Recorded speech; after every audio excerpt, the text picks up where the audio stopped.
Warning, this video contains themes of violence, death, and gang activity. The purpose of this video is to provide an educational account of historical events in the mainstream music industry. Note. Hey, to start it off, I just want to say, I am not a gang member. I do not live that life. I'm a complete hoe. So, do not be talking about who you think won or any of that shit, because that's not me, bud. I'm a civilian. I get good grades in school. Disrespect is intended, and this video does not intend to glorify or glamorize the gang lifestyle. Every effort has been made to remove anything from this video that is against YouTube's community guidelines, including swearing, violence, drug use, and firearms. But if you'd like to see a fully uncut version of this video with everything I cannot show you on YouTube, then head on over to patreon.com/TraplawRoss, where you can watch all of my biggest documentaries uncut for just $2. But if you're not into that, just hit the subscribe button and enjoy the rest of the video. Thank you. As I recently covered in my video, Young Boy, Real Killer or Fake Gangster, the huge popularity of this Louisiana native has brought an unprecedented amount of attention to his hometown of Baton Rouge, the capital of the state, with fans of gangster rap becoming fascinated by his violent portrayals of the raging gang war in the city that had previously been largely invisible to those following the rap scene. Besides a few other local talents like Boosie, who unfortunately ended up losing much of his career to the notorious Louisiana prison system, generally Baton Rouge has been overlooked by mainstream followers. Hey, Boosie real life for like, y'all already know, bro. Boosie a real life legend for real, bro. So, yeah. But yeah, Boosie a real life legend, so they was gonna get him out, no doubt about it. Of gangster rap in favor of cities with more famous gang cultures like Chicago and Los Angeles. As a result of numerous cases and a lengthy period restricting him to house arrest, since 2020, Young Boy has been mostly staying out of Baton Rouge after catching numerous cases in the city and in other states. So as a result, for the past few years, Louisiana's most wanted rapper is actually living a calmer family life in a luxury Utah mansion while recording tons of music. The best rapper to come out of Louisiana, by the way. Throughout his house arrest. However, while Young Boy has been gone, enjoying the safety of house arrest in Utah, the gang war on the streets of Baton Rouge has continued to escalate and claim lives, with record-breaking murder rates making the city seem completely out of control in recent years, with those rates peaking in 2021 when the city experienced its deadliest year on record. Baton Rouge has a gang problem. Based on our conversations with our intelligence personnel, our law enforcement partners, and our Troops Initiative, we have around 8 groups of gangs that are actively I'm trying to do something. Check. Give me a second. engaged in violence in the city of Baton Rouge. There are more than 3,100 felony arrests. There we go. 355 juveniles, and we've seized more than 1,366 firearms. If that wasn't bad enough, the Baton Rouge Police Department's street crime unit has recently come under fire. Man, I don't know how these little kids, they 12-year-old, these niggas got glass switches, RPGs, all type of plasma guns, plasma pistols, and everything. Like, where do y'all even get these from, bro? Like, real deal. I don't even know. For serious claims of corruption. Latest investigation into Baton Rouge police. 4 officers facing charges of corruption in connection to a beating and tasing incident. Even being accused of torturing suspects in a secret warehouse labeled the Brave Cave. After a lead investigator The Brave Cave. the WFBI team exposed allegations What? of police misconduct in a secretive garage called the Brave Cave. In short, the gangland of Baton Rouge seems like a deadly hellscape that anyone would surely escape if given the chance. Unfortunately, despite all of the money, fame, and opportunities that Young Boy's many affiliates from his NBA and 4K trade crews now have at their disposal, their deep roots in the city's violent underworld continues to make them prime targets for violent attacks. And as the years have gone by, a whole new generation of street-affiliated youngsters have come up out of Baton Rouge, hungry to prove themselves both in the streets and in the city's now buzzing rap scene. Success in the rap game could well be their ticket out of the war zone, if only they're able to get out before it's too late. And sadly, one of the brightest stars to come out of the city since Young Boy, an 18-year-old aspiring rapper named True Bleedas, would end up losing his life right when he was about to make his breakthrough in early. I never listened to True Bleedas a day in my life, so I don't know if his music was good or not. I'll probably make some videos on him, maybe, but I don't know. 2022. His tragic fate stemmed from events that took place during the deadly year of 2021, when an all-out war broke out between 2 factions taking place in both the streets and in... How do y'all do this while COVID was going around? Y'all was taking niggas off the map. COVID was taking niggas off the map. What are we doing? What was we doing? Music. So today, we're going to take a closer look at the deadly war that's still raging in Baton Rouge today since the young boy left the city behind. And we're going to work out why this overlooked city really is one of the most dangerous places in America to be a rapper. Baton Rouge has a gang problem. And while crime knows no age, the number of juveniles arrested for violent crimes is skyrocketing, leaving us with one question. How did we get here? Police have identified the two people killed in yesterday's drive-by shooting near the mall of Louisiana. Shit, my brother, my little brother friend, my big brother. How did he die? He got killed at my birthday party. Can I go home to mom after you've taken an AR-15? And we've learned that there is no simple or single answer. Over the course of this program, we're going to take you into the streets and to the neighborhoods to figure out the root cause of what is behind all of this. BR, Baton Rouge. Despite contemporary rap fans' attention on Baton Rouge and its gangs, the interest in the city has largely come off the back of the enormous success of Youngboy during the late 2010s. But even before Youngboy put BR on the map, gangs had been running the streets for years. I wouldn't say BR put. I wouldn't say YB put BR on the map. I'd say he just elevated the scouting wise. Like he made it for new generation rappers and new gen people to look out for Louisiana rappers and people like that. Boosie had a lot of people. Boosie, Kevin Gates, a lot of others that came before him. Lil Wayne, well, not Lil Wayne because he's from New Orleans, but you understand. But yeah, he ain't put BR on the map, but he definitely elevated the talent. Look out for him, BR. And reports of escalating gang activity and crime have placed the city amongst the most dangerous in the country all the way back to at least the 1980s. The reasons for the gang problem are numerous and complex, from the generational trauma created by a history of exceptionally cruel slavery in the state to the extreme racism, discrimination and segregation during the Jim Crow era, which in many ways begun in Louisiana, which in modern times placed Louisiana as one of the poorest states in the country, and Baton Rouge itself being one of the poor. Yeah, nigga, we poor. Like, we poor, nigga. Like, I can see that. We poor. 100%. Like, poor. Poorest areas in Louisiana. Moreover, minorities, including African Americans, have significantly more people living below the poverty line compared to the city's white inhabitants, despite white people, in fact, being the minority within Baton Rouge. Combine this with the fact that Louisiana commonly has the highest incarceration state in the nation, which affects particularly the black population, further enabling their marginalization in the state. It's no surprise then that now these stats was a year ago. This video is a year old, but I can say that in a year time that we probably gotten worse. Probably, I don't know, but I feel like if we was like number one, we were probably number two, number three, somewhere in that top three. The deeply disenfranchised black youth in Baton Rouge have for decades turned to gangs in order to find meaning and structure in their lives. However, as mentioned, something has been different in recent years. The city has seen unprecedented murder rates that have largely been influenced by gang activity, creating a deadly cycle of reprisals that just continues to escalate. Crime touches every corner of our city. Day or night, predators lurk among us. And while crime knows no age, the number of juveniles arrested for violent crimes is skyrocketing, leaving us with one question. How did we get here? And we've learned that there is no simple or single answer. Over the course of this program, we're going to take you into the streets and to the neighborhoods to figure out the root cause of what is behind all of this. In 2021, I'm back. That's just through mid-August.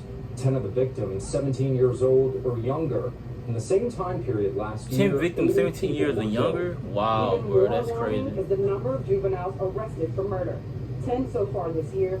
Compare that to 5 for all of last year and 8 in 2019. There's a lot of allegations right now, a lot of arrests that are made involving juvenile violent crime and deaths and guns.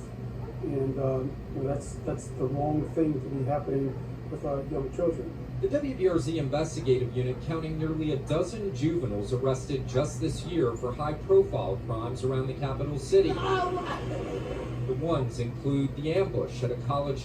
I'm back again. Arrested in that case. Also this year, a shooting at the IHOP on Segan Lane. A teen among those arrested implicated in that murder. A 15-year-old charged in the carjacking of a nurse at Our Lady of the Lake. Also in July, a teen arrested for killing a dad in Zachary after they exchanged gunfire in his home. That teen was there to see his girlfriend. Can I go home to mama after you taking an AR-15 and coax someone to come out at night to rob him and then shoot him and try to kill him and then go home to your mom and eat cornflakes? And it's in That this boy said deadly environment cornflakes. that a young rapper by the name of True Bleeda entered the Nigga Baton said Rouge rap scene cornflakes. and begun making a name for himself. True Bleeda, real name Dante Dorsey, was an 18-year-old rapper who was known for his versatile style that reminded many of the city's biggest star, Youngboy. Arguably, True Bleeda also showcased a similar was amount compared- of potential as a young Nigga was compared to YB? Hold up, bro. I might have to do my research on this nigga, bro. RIP though. Like I said, I ain't no gang, bro. I ain't none of that, nigga. So, I'm respectful to everybody. RIP to that nigga, bro.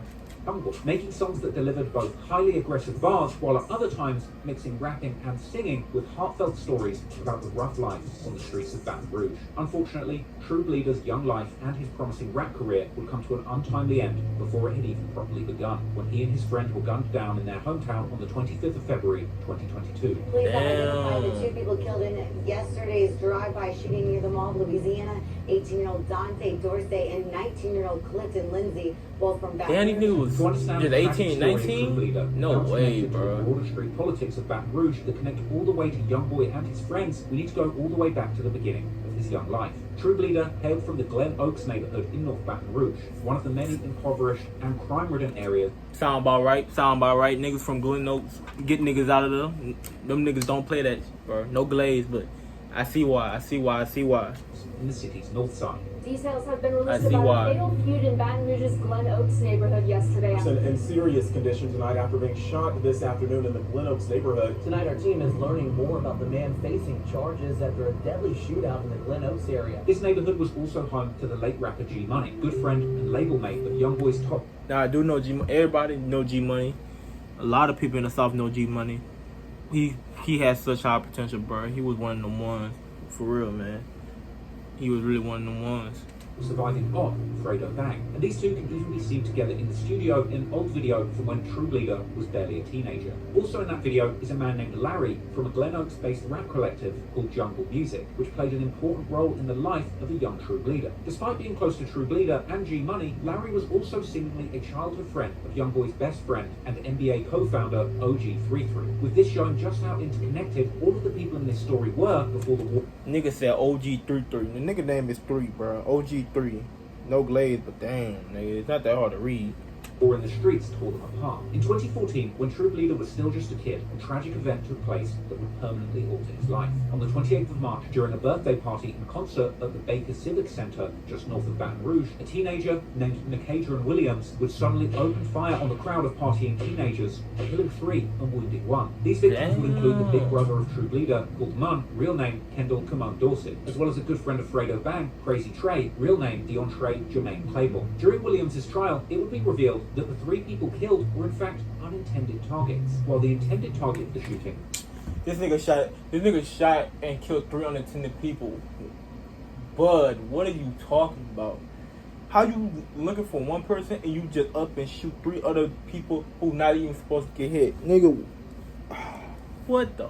Bro, what? Was the 4th surviving victim who had had a confrontation with Williams shortly before the shooting. However, the shooting would still seemingly become tied to both True Bleeda's neighborhood of Glen Oaks as well as Fredo Bang, as news would report how Williams, aka Scrappy, was part of a gang called Acres Farm, who were based about 5 miles north of Glen Oaks, separated by the Baton Rouge Metropolitan Airport. Rapper Lit B from Acres Farm would seemingly shout out I don't know who Scrappy this in is the right song, here. and witnesses would tell how Williams had also been involved in earlier related altercations leading up to this shooting, with at least one of these happening around the Glen Oaks neighborhood. Moreover, it would turn out that this concert/birthday party was actually for Fredo Bang, real name Frederick Givens, although the local news would actually misspell his name. Fredo Bang would even later open up about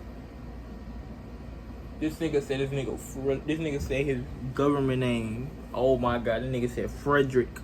losing his friend Crazy Trey that night during a Vlad TV interview.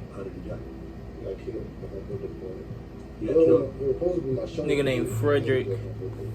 He got killed at your birthday party. Yeah. He got shot. Yeah. The news would also mention messages that had been sent between Fredo and a girl, where the girl had allegedly revealed the identity of the shooter to him. Now, this is significant because Snapchat messages between incarcerated Williams, aka Scrappy, and another person would later be posted on Reddit, where Scrappy seemingly accuses Fredo Bang of being a snitch because he didn't delete incriminating messages from his phone about the shooting. There would also be photos posted on Reddit about paperwork that seems to list Fredo Bang as a witness in the case, although the document also states that Fredo did not identify the shooter to police. Now, for the record, Fredo Bang is definitely not snitching, and as far as I'm aware, he has kept it solid throughout his career, despite his odds. You heard that nigga? He said he's not snitching. He know about that shit, bro. He's not trying to get killed. Smart nigga. You a smart young man. You a smart young man. Cause I would've did the same thing, nigga. I ain't seen nothing, nigga. I don't know, bro. It's for smart young man. Constantly trying to nigga say he is not snitching. Scrappy later on did several live streams from prison, during which he would diss Fredo Bang and accuse him of snitching, even going through the paperwork. Frederick Gibbons on my paperwork right here. That's his name right there. You see it right there. Now, you see it right here when it says Gibbons been asked her to communicate with the police. And this is his number: 225-955-0916. They still got the same number. And it says, message has been stamped. I mean, a screenshot of my picture. Send it to the people. I ain't even do it. What's his Instagram name, man? His Instagram name is on here is Fredo Bang right there. I'll tell you right there. Fredo_Bang. I repeat, Fredo_Bang. Fredo would then seemingly respond to these allegations, calling them lies. In prison, Scrappy would also associate himself with Fredo Bang's enemies. How the hell did he even get that picture? Including BBG Block, the brother of DBG. What video and the a picture of Fredo's Instagram? I don't know. Meanwhile, to a young True Bleeder and his neighborhood, the death of his big brother Mun was a huge loss. And in an old video posted on Jungle Music Larry's YouTube channel shortly after Mun's death, a young True Bleeder can be seen hanging with a large group of older guys, all gathered to pay respects to his fallen brother. I love you, boy. Remember that.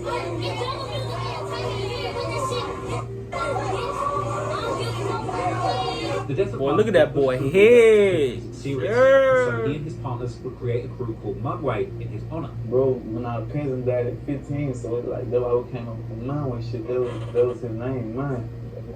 That's true, Bleedas. I know that. And he started rapping and taking that shit more harder, so he came up with the Mudway shit. As True Bleeder got a bit older, he would begin to release music under the name Mudway D, still being heavily associated with the jungle music movement from Glen Oaks. And even though he was very young, his music would from the very beginning would show a great potential for talent as well as maturity far beyond his years. However, unfortunately, it's not as easy as simply you're not gonna play the streets behind and focusing on music. And as his career begun, so too would the escalation of a deadly war between two of Baton Rouge's most deadly but lesser known gangs.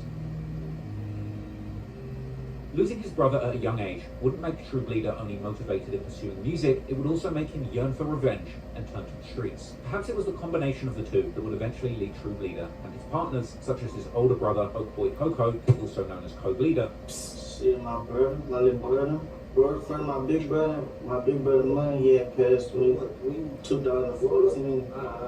Then my little brother just took out with their rap shit. And his cousin, Munway Day, later known as Real Bleeder, to come up with a new name for their clique, the Bleedas, or originally True Bleeders, with this name apparently reflecting the struggles that they had gone through since a young age and their dedication for their movement, putting their blood into this. We young, bro, like we the youngest, you know what I'm saying? So, just us down here, but it's like, we in the hood, like man, my other cousin, his brother, he died at 15. And our partner, he died at 14, like, so came up at 15, 14, so like, we just I'm like, this we gonna be True Bleeders. I just be thinking like, a lot of, like, it could be meaning a lot. So I'm like, we gonna be True Bleeders, you hear me? Man, this nigga high as a bitch. Man, what the fuck? This nigga too high. But like, he showed me he would have taken more serious and changed all his Instagram name to True Bleeder and really start rapping and going in and, like, you know what I'm saying? So like, you gave him the name.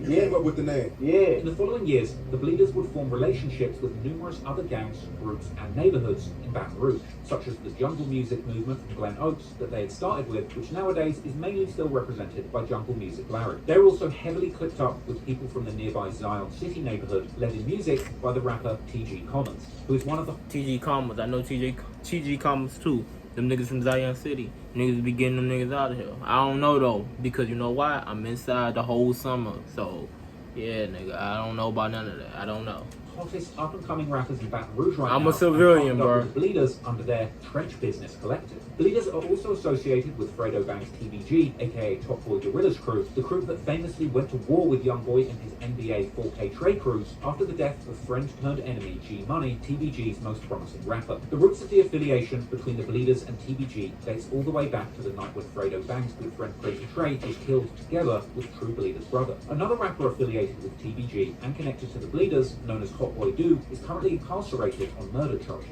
Now, the Bleedas are also known to have beef with various gangs in Baton Rouge, but one in particular that's most prominent is their feud with a gang called the Vultures. The two gangs have been in a years-long war that's been waged both in the street and in music. The Vultures hail from the Scotlandville community, located niggas got it too. East of Baton Rouge, but their hood on the southern end of Scotlandville is more commonly known as Bankstown, which is separated from Glen Oaks and Zion City by the Interstate 110 that runs through the city. Vultures also have some well-known rappers that rep the name YKWHIF, which stands for You Know What It's Hitting For. I don't know who that is. YKWIHF-V and his cousin YKWHIF Car. I don't know who that is either. Car actually used to be friends with True Bleedas. I don't know who them niggas are for their beef with at all. Both were also seemingly part of the jungle music collective that both Mun and True Bleeda were associated with. But Vultures are not the only gang that the Bleedas have beef with, and there's one gang in particular that represents a link between the story of True Bleeda and YoungBoy, as well as his NBA/4K Trey partners. This group hails from both sharing the same father. The gang has been known by different names, such as Goblin Gang, or DHG, that stands for Dark-Hearted Goblins, or sometimes Six the Crew. While B-Way has not officially been part of YoungBoy's NBA label, he can often be seen hanging out and making music with NBA or 4K Trey members like Ben 10, BBG Baby Joe, and Big B. B-Way's beef with Bleedas stems back to at least 2019, when he and his brother were arrested in relation to a shooting that killed 17-year-old Javon Brown. Two brothers wanted in the deadly shooting of a student walking home from school are now in custody. Javon was allegedly associated with another gang with ties to the Bleedas called 300, not to be confused with the Chicago gang of the same name. This made B-Way an enemy of the Bleedas too. Oh, my brother,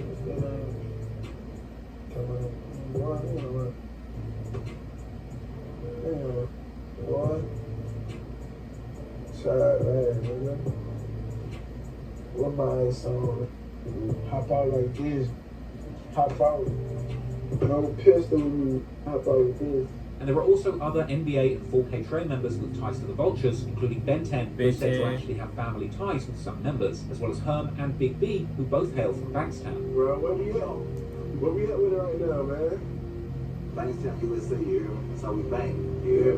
That's what it is, bro. Nigga learn how to smoke a cigarette. Complicated and Not a cigarette, but of interconnected gangs, I don't know. all of which have some kind bro. of beef by association, which often makes it hard to determine exactly why or who might have caused the beef to kick off to begin with. So let's take a closer look at what it was that could have truly toppled the first domino in this chain reaction of devastating murders.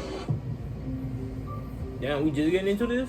Nigga gave us a long ass recap. Fuck. Or why the beef between the Bleedas and Vultures originally started, with some Reddit detectives telling theories of a complicated web of affiliations that led to both factions eventually picking their sides. However, what we do know is that during Baton Rouge's deadliest year of 2021, numerous killings would end up taking place that may well have a connection to these crews, eventually leading to the assassination of True Bleeda in the beginning of the following year. Multiple people have been shot near the Mall of Louisiana this afternoon. 2 people are dead and 2 others are at the hospital right now getting treatment. In the early hours of April the 23rd, 2021, a member of the Vultures called Zip. Bro, niggas, people say people die every day. People die the most in BR, bro. Like, I don't really understand it, but niggas die. Like, your chance of surviving is low as fuck when you come downhill. Real name Aaron Batiste, had just celebrated his 29th which is a birthday terrible that thing night too, on which the is north terrible. side of Baton Rouge, when he was shot by unknown assailants, later succumbing to his injuries in hospital. Well, a man has died after an early morning shooting on Plank Road. Sheriff's deputies say Aaron Batiste was rushed to the hospital around 3 this morning and later died from his injuries. Around 3 o'clock. Father of 2, and his murder. Nigga came around 3 o'clock spinning that fire, like nigga just dropped all your HP, all your health bar down. You can't get no revive. Reboot card gone. These niggas emoting on your body. As the family devastated, questioning when the in GTA. Stop. Meanwhile, members of the Vultures would mourn the loss their way, vowing revenge in posts on social YouTube, media. I'm just Later joking. that I'm year, just the joking, streets would bro. heat up once again with a string of back-to-back shootings, all taking place in the month of October. On the 8th of October 2021, a man named Jamorius Ferguson, aka Gmo, was shot outside a home in East Baton Rouge.